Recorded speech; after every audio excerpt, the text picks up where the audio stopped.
त्रिपुरा की BJP IPFT सरकार ने राज्य के लोगों को ये वादा किया था कि अगरतला एयरपोर्ट को महाराज वीर विक्रम एयरपोर्ट में बदलने के बाद एयरपोर्ट अनाउंसमेंट में कोकबोरोक भाषा का भी प्रयोग किया जाएगा। हालांकि इस बात को सालों बीत चुके हैं, लेकिन अभी भी एयरपोर्ट अनाउंसमेंट में कोकबोरोक को हटाकर ही रखा जाता है, जिससे निराश हो पड़े हैं राज्य के लोग।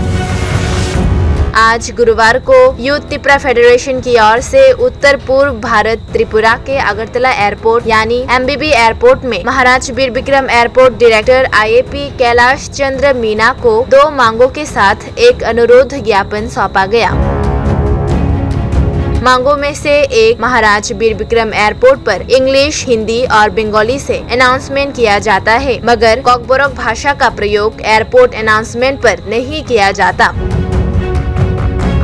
इसलिए जल्द से जल्द कोकबोरोक भाषा से अनाउंसमेंट चालू करने की उन्होंने मांग की। और दूसरी मांग में कहा गया है कि त्रिपुरा के अंतिम स्वतंत्र शासक महाराज वीर विक्रम माणिक्य के नाम पर एयरपोर्ट नामकरण किया गया और उनकी प्रतिमूर्ति भी स्थापित की गई, लेकिन वो सिर्फ पुराने एयरपोर्ट स्थल पर ही है। इसीलिए नए एयरपोर्ट स्थल पर भी महाराज वीर विक्रम की याद में एक मूर्ति स्थापित करने की उन्होंने मांग की।